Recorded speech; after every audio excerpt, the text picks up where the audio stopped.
Espírito Santo nos ajude a ouvirmos a voz do Senhor, falando ao nosso coração. Que possamos, Senhor, ser usados por Ti. Que o Teu Espírito, Senhor, venha e desça sobre nós nessa noite. Que a partir, Senhor, daquilo que o Senhor tem para repartir nessa noite, nesse lugar, a nossa vida não seja mais a mesma. Porque quando Jesus vem, não dá mais para ser a mesma pessoa. Quando Jesus vem, não podemos mais ser a mesma pessoa. Então nós te pedimos, Jesus, venha nessa noite. Mais do que trazer uma mensagem, mais do que pregar, mais do que cantar, mais do que fazer qualquer outra coisa, se você não vier, nada disso vai adiantar, Jesus. E nós te pedimos nessa noite, venha sobre nós, venha sobre o nosso coração, venha sobre a nossa vida, Jesus.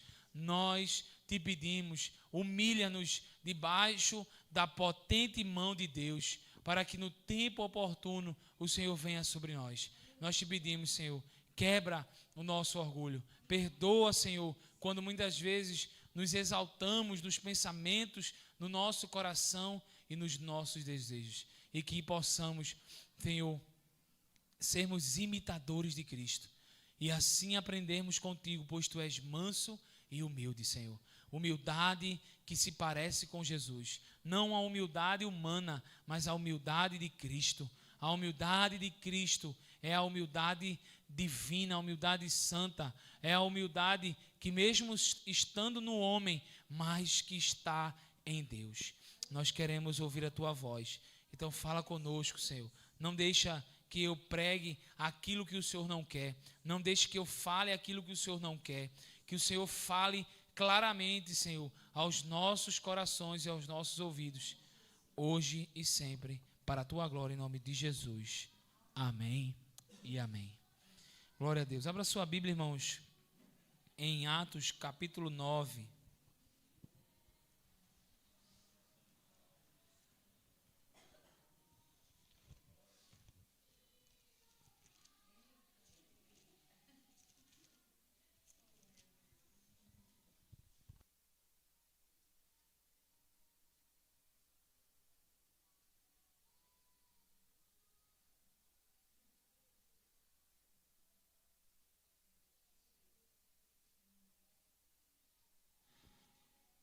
Atos, capítulo 9, a partir do versículo 1. Nós iremos vencer pela adoração. Diga assim para o irmão que está do seu lado: nós iremos vencer. Diga com fé, diga assim: nós iremos vencer pela adoração. Sabe como é que você vai vencer os ataques do inimigo? Pela adoração. Sabe como você vai derrotar, sabe, irmãos, derrotar o inimigo, como você vai resistir diante das circunstâncias? Adorando. Na adoração. A adoração é uma ferramenta de Deus, na verdade é uma função que Deus nos entrega, é uma arma que Deus nos concede para guerrearmos nas regiões celestiais. Porque quando nós nos colocamos em lugar de adoração, irmãos, nada pode ficar de pé. Então, às vezes a gente se esforça numa batalha espiritual para tentar, meio que por nossa própria conta ou numa ansiedade, sair da dificuldade, em vez de nos humilharmos diante de Deus e adorarmos o Senhor. Como o Jó venceu tudo o que ele enfrentou, irmãos, adorando a Deus. Ele simplesmente levantou as suas mãos e disse: bendito Deus me deu, Deus tomou. Bendito seja o nome do Senhor. Ele louvou o Senhor. Ele louvou a Deus. Então nós precisamos também, irmãos, louvar a Deus, porque a partir do louvor a Deus, nós iremos ser vitoriosos. Amém?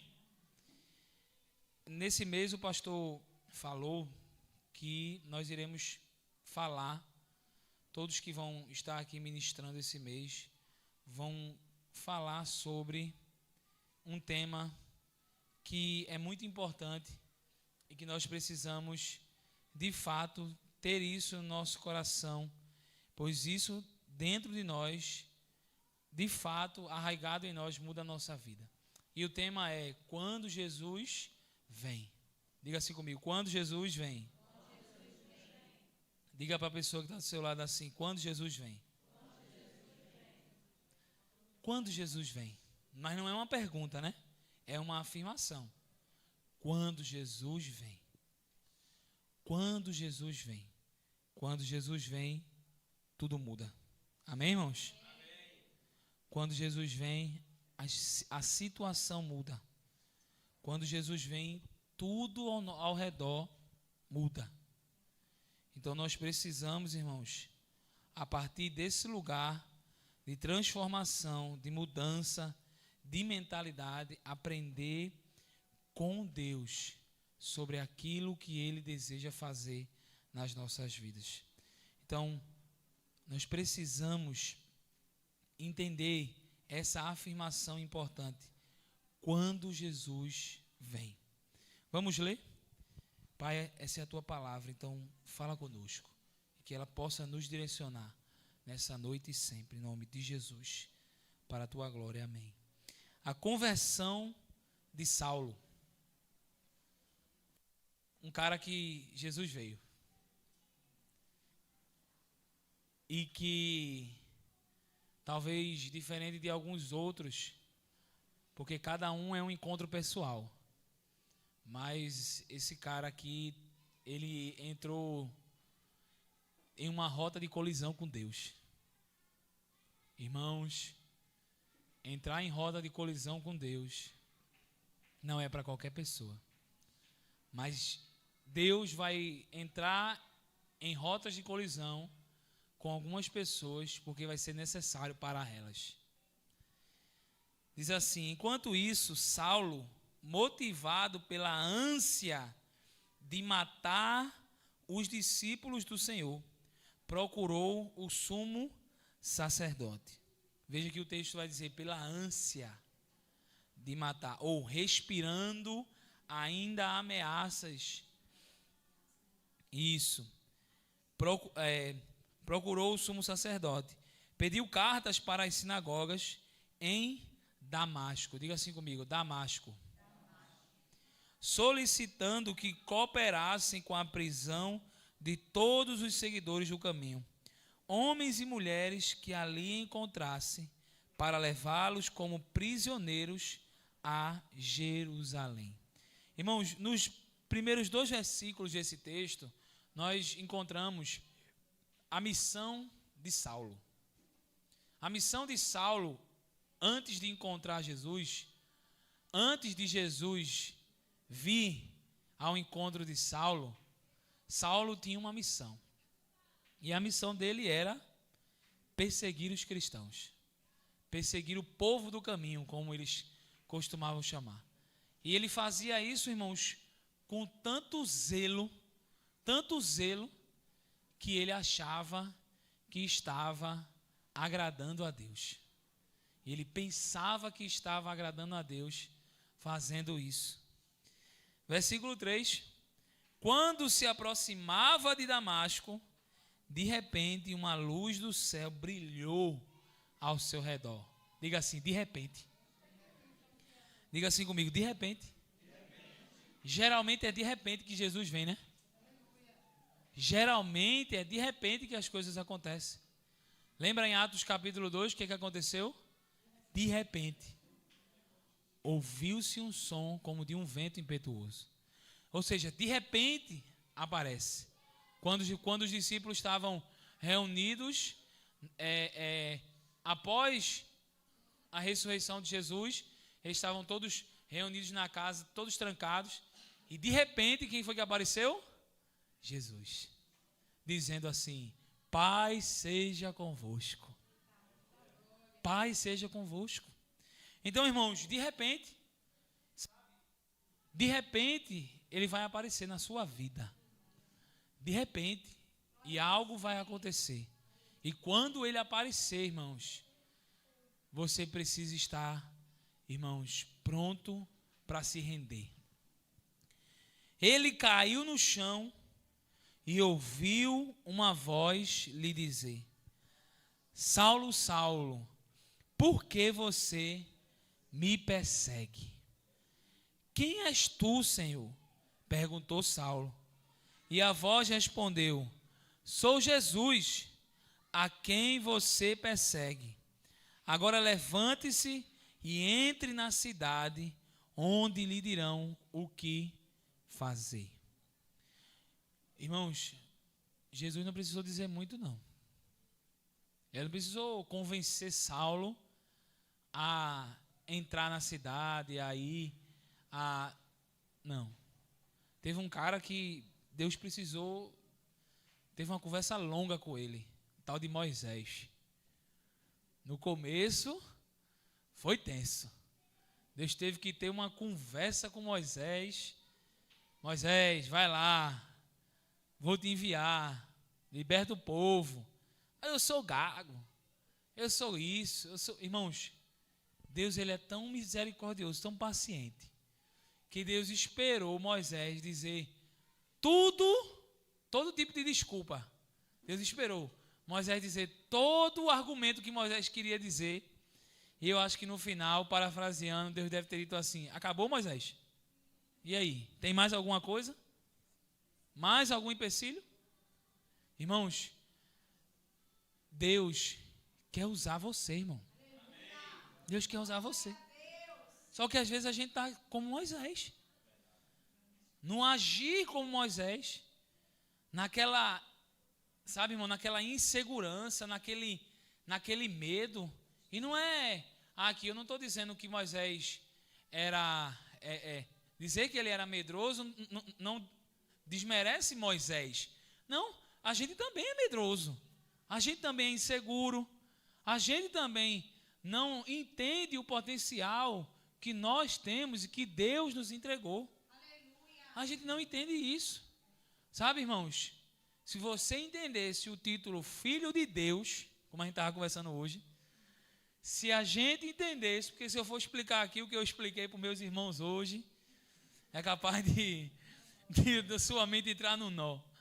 Mas uma coisa você precisa entender: o título de Filho de Deus estremece as trevas. E isso que é o mais importante de a gente entender. Porque as outras coisas são teorias, interpretações, e a gente vai encaixando. Mas uma coisa que a gente precisa agarrar, irmãos, é um título chamado Filho de Deus. Porque quando Deus chama você de meu filho, irmão, as trevas ficam loucas. O diabo fica furioso. O diabo, por quê, irmão? Sabe por quê? Porque nunca o diabo vai ser chamado de filho de Deus. Nunca! Nunca. Nunca um inferno, ninguém no inferno, nenhum demônio, nenhum principado ou potestade que é contra Deus vai ser chamado de filho de Deus. Eles rejeitaram, irmãos, isso no passado. Eles rejeitaram. Então você precisa se colocar firme nesse lugar. Aleluia. Sabe, irmãos? E Moisés, ele de fato estava inseguro. E Deus tentando lá o tempo todo. Até no final Deus disse: seu irmão Arão, vou mandar ele na sua frente, mas você vai com ele. De todo jeito você vai, Moisés. Você vai de todo jeito. É que nem Jonas. Tem uns caras na Bíblia que foi difícil, né? Mas não deixou de cumprir o propósito. Não deixou. Irmão, sabe por quê? Porque Deus quer que você faça. Ele pode ter outra pessoa para fazer e ele pode chamar outra pessoa. Mas ele quer que você faça. Ele quer. Escute. E aí, irmãos, na conversa com Saulo não precisou dizer assim: mas Senhor, eu vou fazer o que lá? Saulo fica lutando com Deus? Fica discutindo com Deus? Mas Senhor, eu vou fazer o que lá nessa cidade? Mas o que o Senhor quer? Qual o propósito? Qual a missão? Irmão, se ele está dizendo, vá. E pronto. Vai, pronto.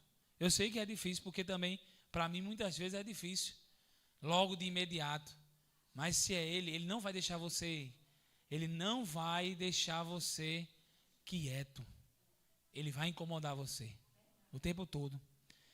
Versículo 7. Os homens que estavam com Saulo ficaram calados de espanto, pois ouviam uma voz, mas não viam ninguém.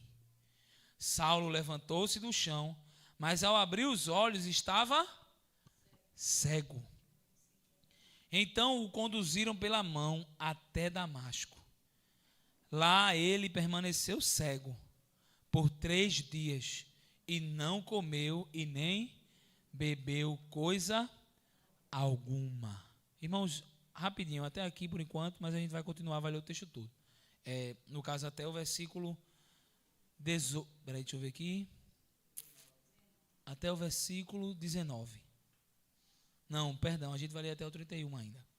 Mas assim, irmãos, o que a gente consegue entender com a vida de Saulo? Paulo, mas Saulo por enquanto. É que Saulo, o que ele estava fazendo, ele entendia e achava que estava correto.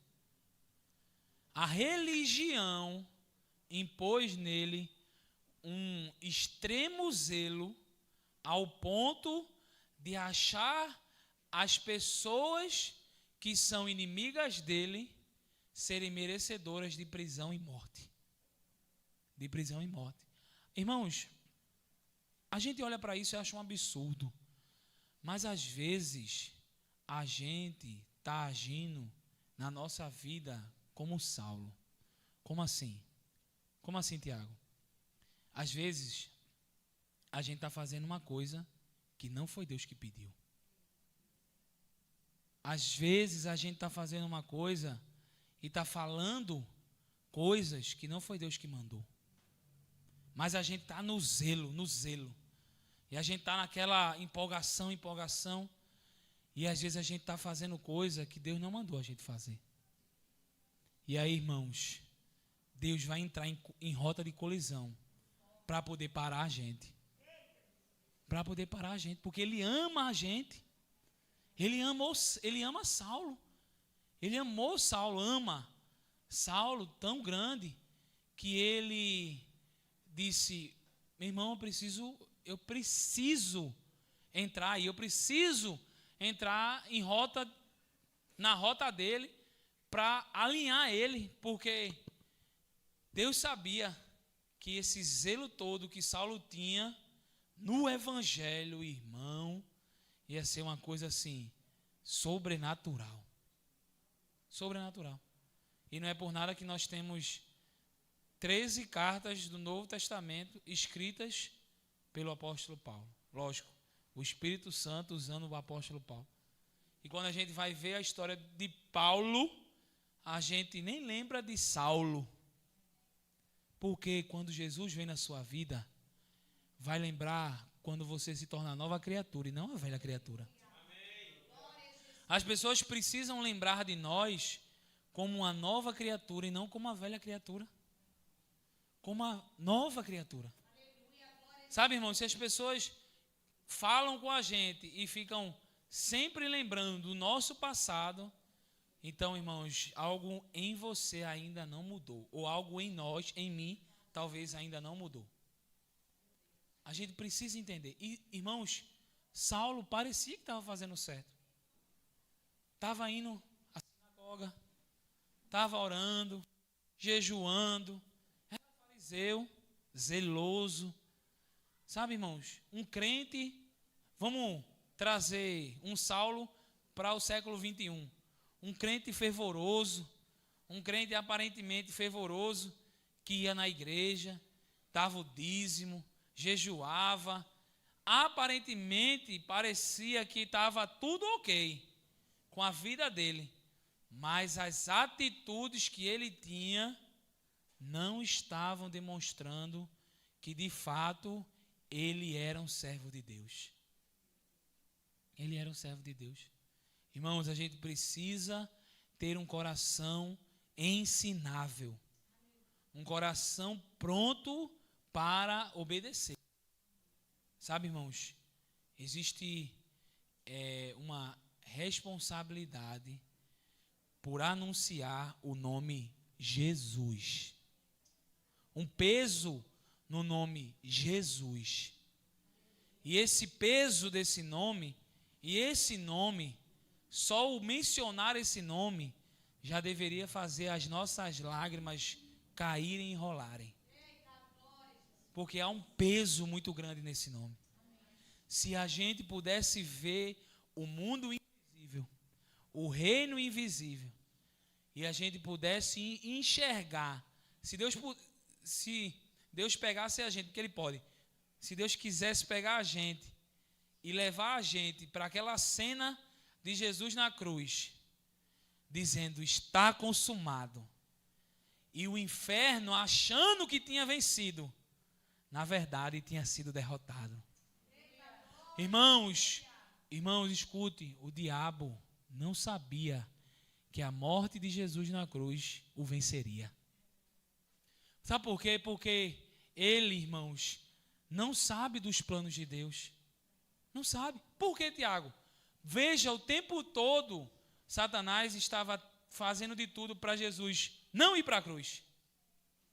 Não ir para a cruz. Ele sabia ou não sabia? Eu acho que ele não sabia tudo. Ele não sabia tudo. Talvez quando ele tenta parar Jesus de ir para a cruz, é porque justamente ele não queria que Jesus cumprisse o que Jesus iria cumprir. E ele, em muitos momentos, ou queria livrar Jesus da cruz, em outro momento, empurrou, ou, no caso, tentou fazer com que de todo jeito ele fosse para a cruz. Mas, na verdade, não foi o diabo que empurrou Jesus para a cruz. Jesus se entregou por nós. Jesus se entregou. Então, irmãos, eu fico tentando imaginar quando Jesus disse assim, está consumado naquela cruz. Foi um golpe fatal em Satanás. Foi um golpe fatal no capeta. A faca cortou a cabeça dele. E ali, irmãos, ali, as trevas foram de vez enterradas. Agora sim, irmãos, escute. O plano de Satanás não é mais o plano que ele tinha no começo. Que era, antes dele se rebelar, era o plano de alcançar o lugar de Deus. Ele sabe que nunca vai fazer isso, nunca vai conseguir. E diz lá em Tiago que ele crê tanto em Deus que faz o quê? Estremece. Mas sabe qual é o plano do inimigo? É enquanto ele ainda não for jogado no lago de fogo, tentar fazer com que os filhos de Deus se desviem do caminho. O máximo possível. Irmãos, Saulo era um homem religioso, escravo da religião. Escravo da religião. Ele achava que tinha conhecido Deus. Irmãos, quantos de nós aqui ainda talvez achamos que já conhecemos Deus porque temos tantos anos de igreja? Irmãos, eu não posso me conformar com a situação de que eu já conheço Deus. Porque se eu chegar nesse lugar de achar que eu já conheço Deus, eu desviei, irmãos. Se eu disser que já conheço Deus, eu já me ensoberbeci, eu caí no orgulho. Eu preciso todos os dias estar pronto para Jesus vir. Eu preciso estar pronto todos os dias para conhecê-lo, todos os dias um pouco mais. Um pouco mais. Conhecê-lo mais. Irmãos, você não pode achar que já conhece Deus. Você não pode achar que já conhece Deus.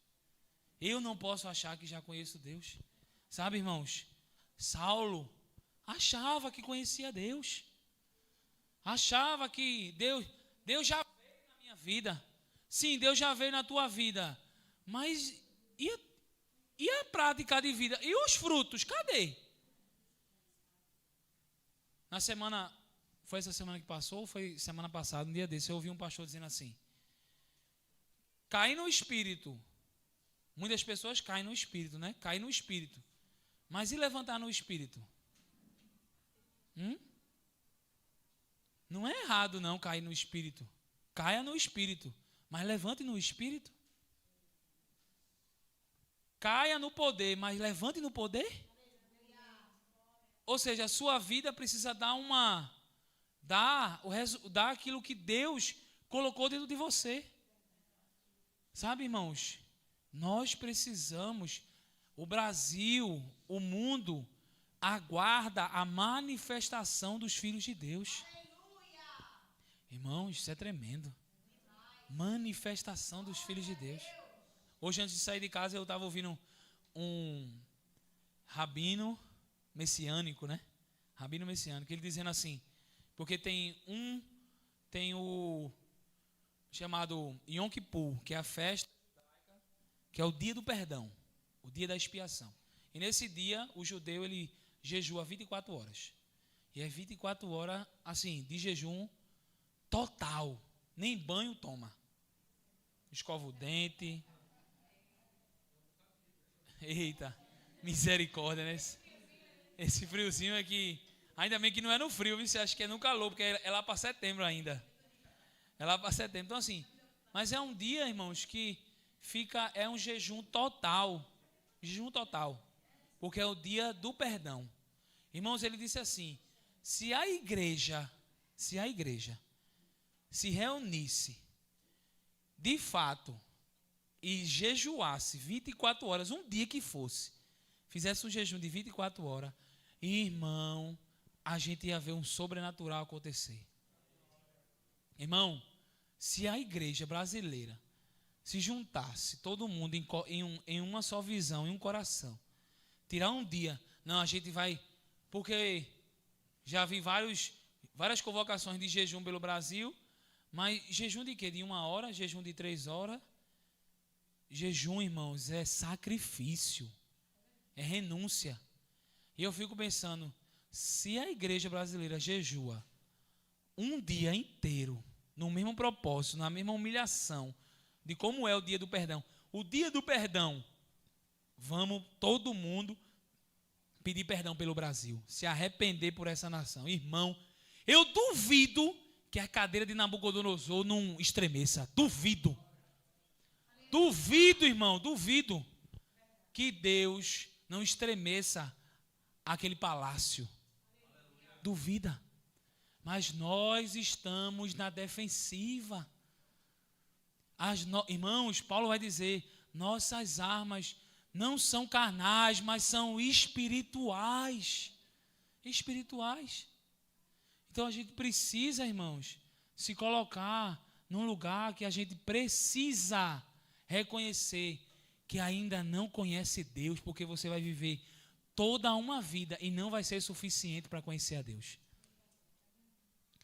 Isso não significa que você não deve conhecê-lo. Porque conhecer a Deus é mais do que eu achar que já sei ler, que já sei a palavra. É se humilhar diante da sua voz. Se humilhar diante da sua voz. Saulo achava que já conhecia Deus. Irmãos, até que ele entrou na rota de colisão com Jesus. Irmãos, tem uns que Jesus veio, que ele curou, uns ele libertou, outros ele chamou, sem ser uma forma tão assim, mas, irmão, com Saulo, ele precisou entrar em rota de colisão. Um carro passou por cima de Saulo, em outras palavras.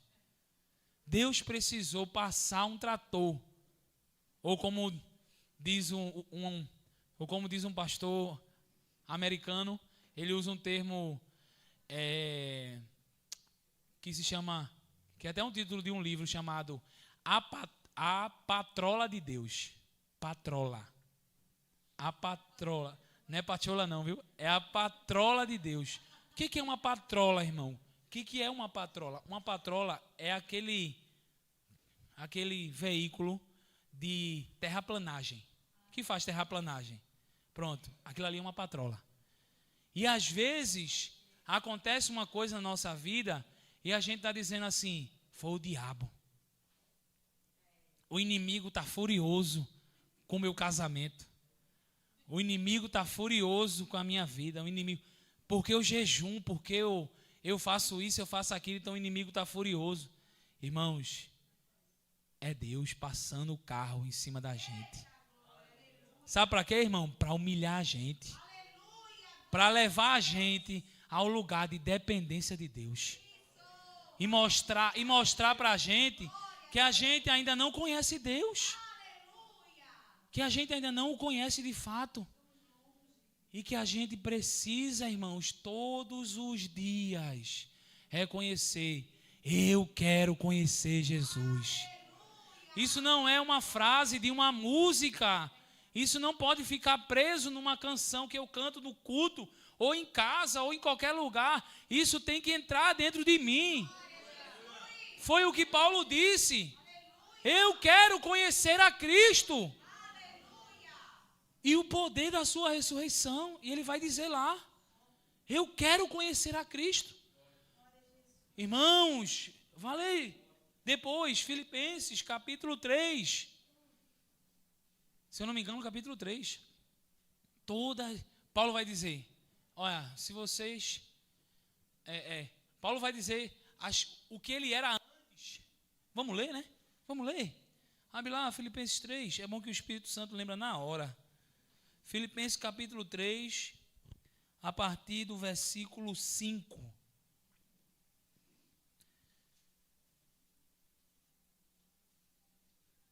A partir do versículo 3. Filipenses.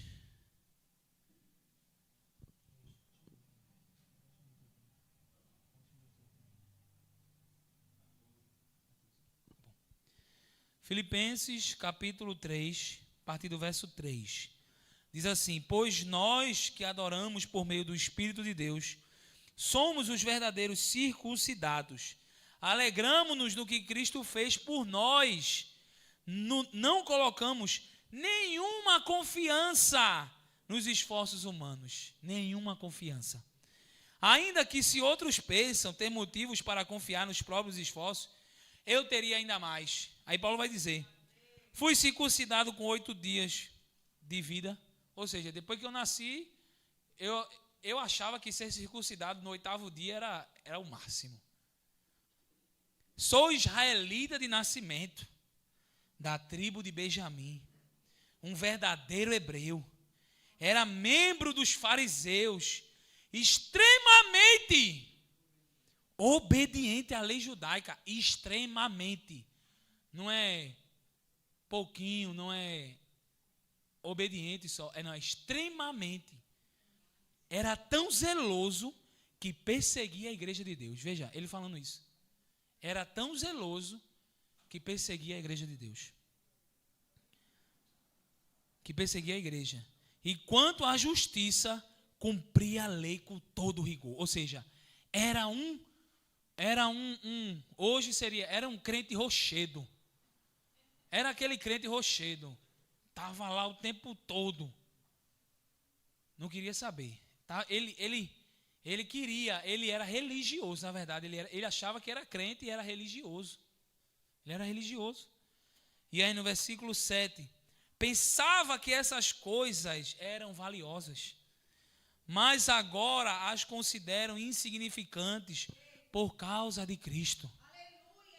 Eu sou diácono da igreja. Eu sou diaconisa da igreja. Não, eu faço parte do grupo missionário de não sei o quê. Irmãos, o que é valioso para você? É Cristo ou o que você está fazendo para Cristo? Cristo. Sim, todas as outras coisas são insignificantes comparadas ao ganho inestimável de conhecer a Cristo Jesus, meu Senhor. Por causa dele, deixei de lado todas as coisas e as considero menos que lixo, ou em outras versões vai dizer como refúgio, esterco, a fim de poder ganhar a Cristo e nele ser encontrado. Não conto mais com minha própria justiça. Não conto mais com a minha própria justiça, que vem da obediência à lei, mas sim com a justiça que vem pela fé em Cristo. Pois é com base na fé que Deus nos declara justos. O justo viverá pela fé. Quero conhecer a Cristo. Diga assim comigo, quero conhecer a Cristo. Diga de novo, quero conhecer a Cristo. Mais uma vez. Quero conhecer a Cristo. E experimentar o grande poder que o ressuscitou. Quero sofrer com Ele. Sofrer, irmãos, quem está disposto a dizer isso que Paulo disse?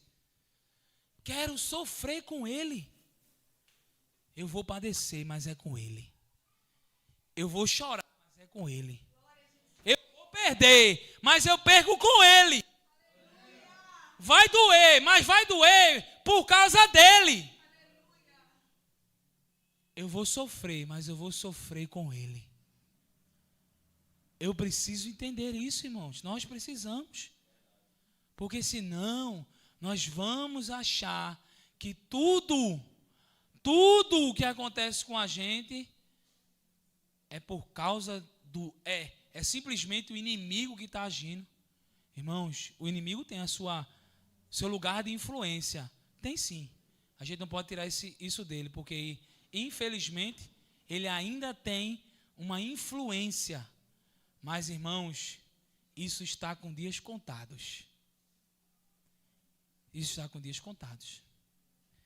Nós também precisamos entender que muitas coisas vêm de nós. Vêm de uma má administração nossa. De uma má organização nossa. De uma confiança em nossos esforços. Em nosso bolso. Em nosso trabalho. Em nossa própria criação de riqueza. E não confiamos de verdade em Cristo.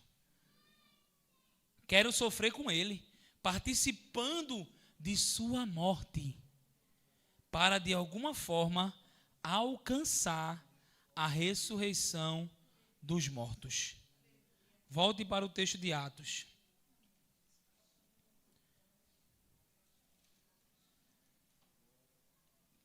Saulo achava que já conhecia Deus. E aí, irmãos, Jesus veio. Por que Deus, irmãos, o que Deus quer falar com a gente hoje sobre isso? O que eu estou entendendo em Deus, você precisa, irmãos, entender que não sabe tudo e reconhecer isso. Quando Jesus vem, irmãos, para eu entrar nesse lugar, eu preciso primeiro me desarmar. Não adianta eu achar que Jesus já veio e Jesus não veio. Eu achar que Jesus já veio e Jesus não veio.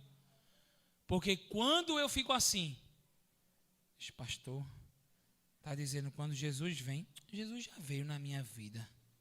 Eu acho que Jesus já veio na minha vida. Aí, irmão, fica muito nessa, né? Não, mas eu não preciso ouvir isso aí, não. Não, porque eu já tenho tantos anos como crente. Não é possível que Jesus não já veio na minha vida.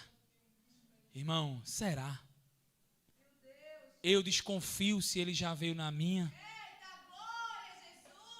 Eu preciso olhar para mim todos os dias e dizer assim, Jesus, tu já veio na minha vida.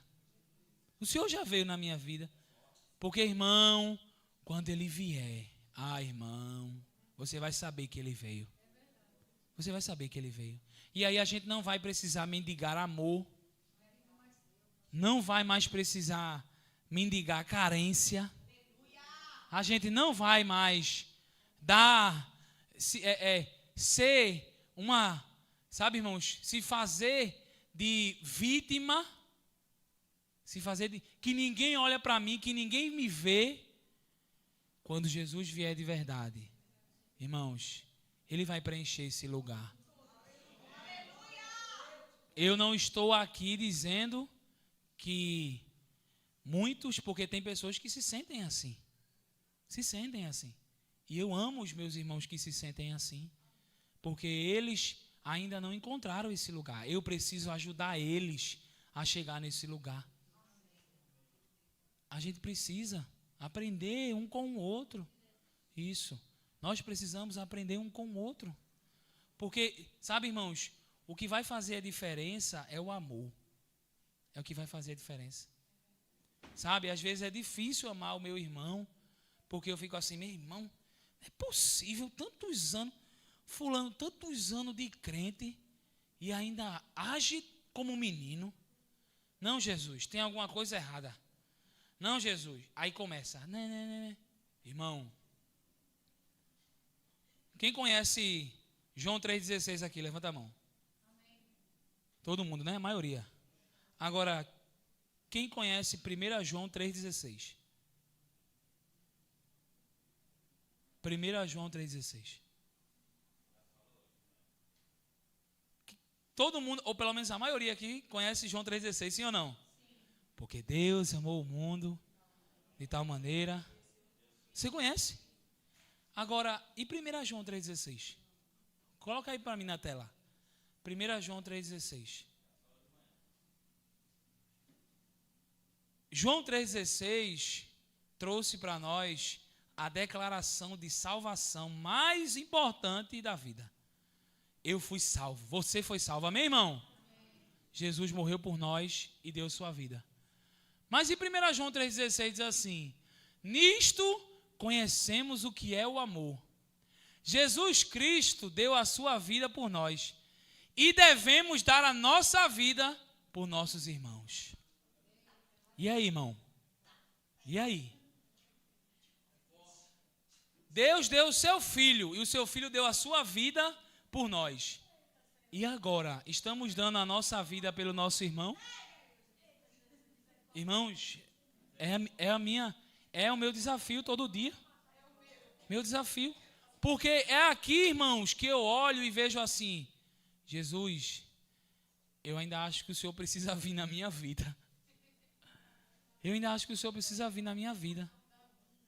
Quando Jesus vier, irmãos, de verdade, Ele vai vir, sabe quando? Às vezes, porque a gente acha que quando Jesus vier, vai ser assim, aquele culto extraordinário, né? Que vai ser só naquele culto extraordinário, que a gente vai receber poder, é unção, é glória, é pá. Irmão, quando Jesus veio para Saulo, sabe o que aconteceu com Saulo? Ficou cego 3 dias. Sabe o seu sofrimento e a sua dor? Sabe essa situação que está acontecendo na sua vida? É Jesus vindo em você para buscar você e pegar você para Ele. Só que a gente só quer que Jesus venha só no momento bom, na flor, na alegria, no poder. Ele pode vir assim, Ele vem. Ele vem. Mas, irmãos, um culto, um dia, não tem o poder do que o processo tem na nossa vida, do que a estação tem. Mas eu não desmereço um dia e aquele evento, porque eu já passei por, eu abracei algumas oportunidades que veio na minha vida de ir para um evento, uma conferência, não sei o quê, e a partir daquele dia a minha vida deu uma girada, mudou. Porque quando você tem um encontro com Deus de verdade, quando Deus vem na sua vida, e Ele vai vindo conforme você vai vivendo, Ele vai atingindo você com a glória dEle. E aí Ele vai tirando de você muitas coisas que ainda estão pesadas durante o caminho. Os fardos que ainda estão. Quando Jesus veio na vida de Saulo, Saulo ficou cego. Saulo ficou cego. Escute. Os homens que estavam, beleza, versículo 7. Os homens que estavam com Saulo ficaram calados de espanto, pois ouviram uma voz, mas não viam ninguém. Saulo levantou-se do chão, mas ao abrir os olhos estava cego. Então o conduziram pela mão até Damasco.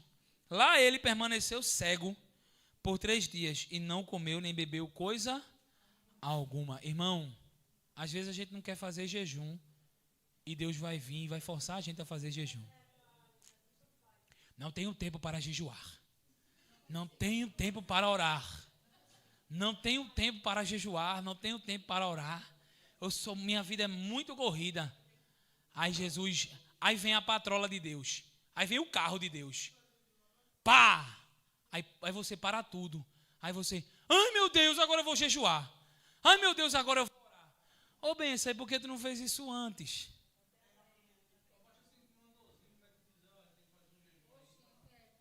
Pronto. Para fazer o exame. Para fazer o exame. Lá, aqui, versículo 10. Agora escutem, versículo 10. Havia em Damasco um discípulo chamado Ananias. Diga assim comigo, Ananias. O Senhor o chamou numa visão. Ananias, sim, Senhor, respondeu ele. O Senhor disse, vá à rua direita, à casa de Judas. Ao chegar, pergunte por um homem de Tarso chamado Saulo. Ele está orando neste momento. Mostrei-lhe numa visão um homem chamado Ananias, chegando e impondo as mãos sobre ele, para que voltasse a enxergar. Ananias, porém, respondeu, Senhor, ouvi muita gente falar das coisas horríveis que esse homem vem fazendo ao teu povo santo em Jerusalém. E ele tem autorização dos principais. E ele tem autorização dos principais sacerdotes para prender todos que invocam o teu nome. Ele tem autorização. Agora eu pergunto, quem tinha autorização de verdade? Era Ananias ou era Saulo, naquele momento? Ananias. O povo de Deus. Mas ele estava tão, assim, amedrontado. Ele tem autorização do governo. O Estado, ele tem autorização do Estado. Então, está vindo aí a Polícia Federal para prender a gente. Ai, misericórdia, calma, devagar. O Senhor, no entanto, disse, vá. Diga assim para o seu irmão, vá. Diga assim para o seu irmão, vá. Diga de novo, vá. Diga para o irmão que está atrás de você, vá. Diga para o da frente, vá. Diga para toda a igreja, vá. Vá. Pois Saulo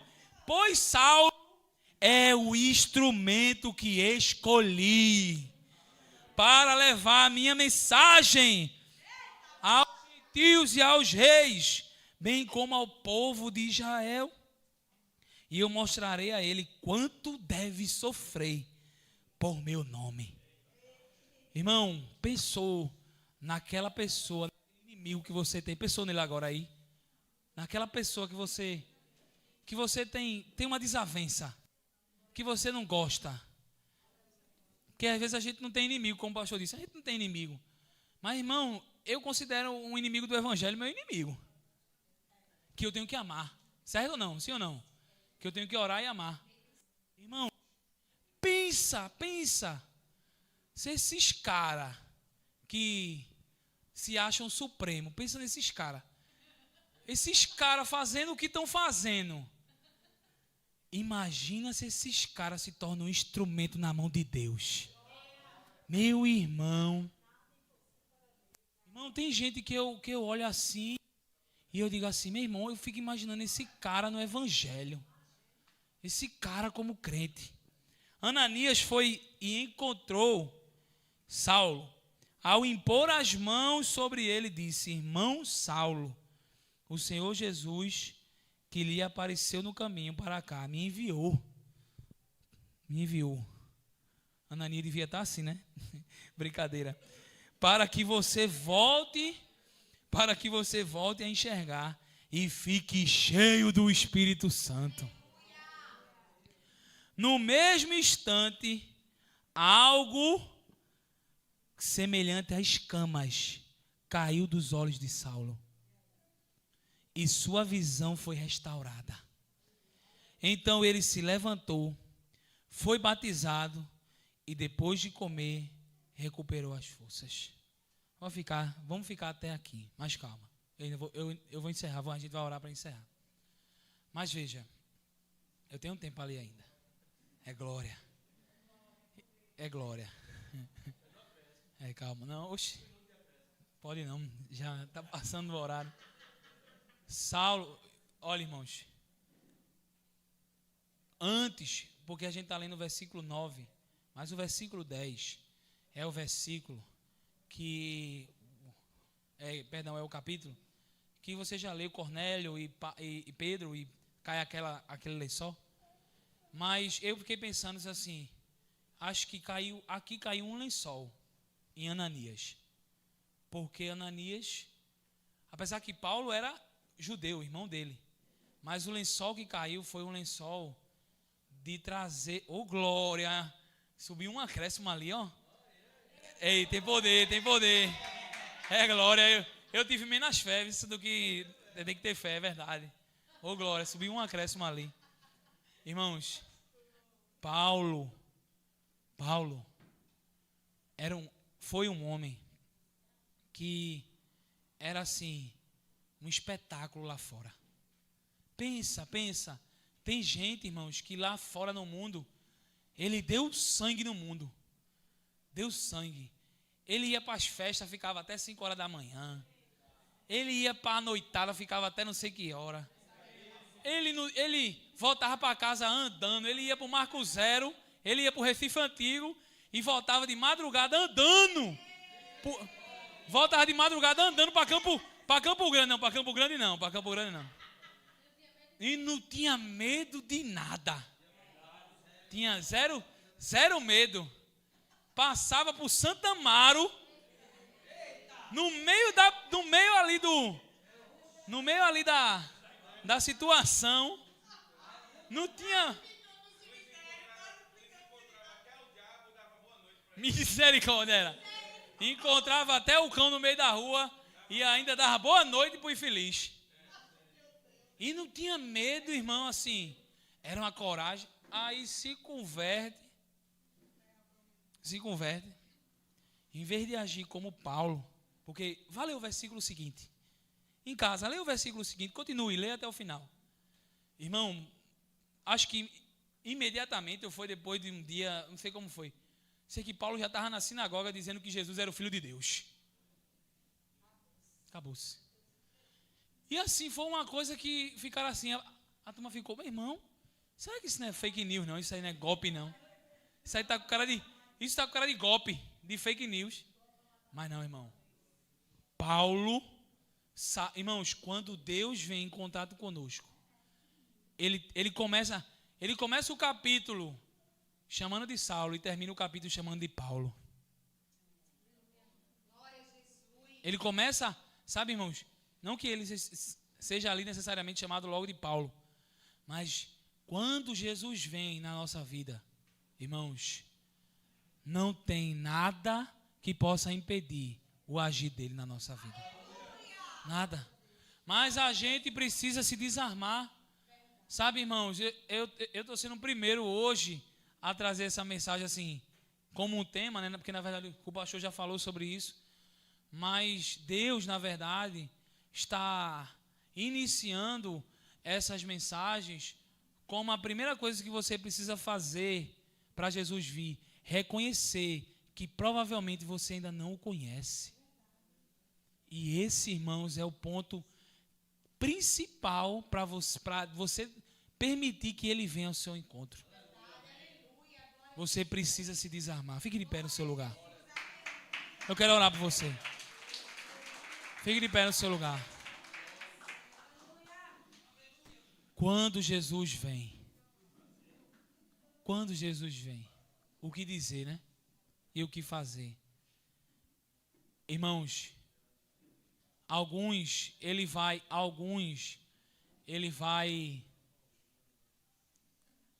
quando Jesus vem de verdade, ele quebra alguns. Como assim? Pedro, agora você vai ser pescador de homens. Ei, Pedro. Jesus simplesmente, irmão, tirou Pedro do emprego. Tirou Pedro do emprego. Para mostrar que ele era o sustento de Pedro. Outros ele cegou para fazê-los enxergar e ter uma visão de águia. Irmãos, quando Jesus vier na sua vida, não se engane, porque às vezes, ele vai vir de uma forma que você pode achar que é o diabo, mas não é. Não é. É na dor que ele se revela.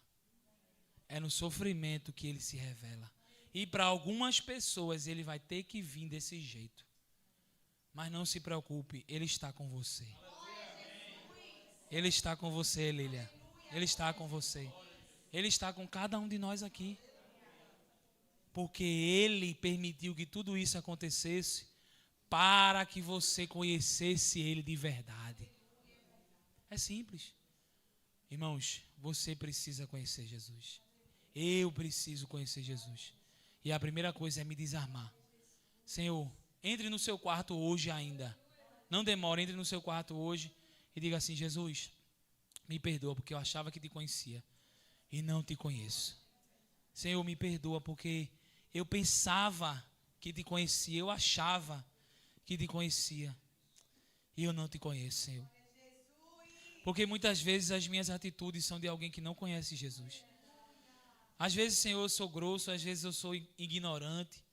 Às vezes, Senhor, eu falo que não devo, eu ajo de forma diferente. Eu sou rebelde, eu sou orgulhoso, eu sou soberbo. E isso não é prática, isso não é estilo de vida de alguém que conhece Jesus. E eu preciso agora me arrepender, Senhor, dos meus pecados e confessar diante de Ti que eu não sei nada, eu não conheço Jesus ainda. Eu acho que conheço, e o achar que eu conheço não significa nada. Eu quero conhecer a Cristo. Assim como o apóstolo Paulo disse, eu quero conhecer a Cristo e o poder da sua ressurreição, participar dos seus sofrimentos. Eles vão vir. A ansiedade vai vir, a depressão pode até chegar, as lutas vão acontecer, a solidão vai bater na porta, a crise financeira vai gritar, a dificuldade vai aparecer, a crise no casamento vai aparecer, mas Ele está com você. Ele está com você. E Ele está cuidando de você. Então aguente, fique firme, porque Ele está trabalhando dentro de você. Pai, nesse momento, Senhor, nós te pedimos, nos ajude. Nos ensine, Pai, quando o Senhor vem de verdade. Eu não só caio no poder, eu levanto no poder. Quando o Senhor vem de verdade, eu não só falo em línguas, mas eu falo a língua do outro também.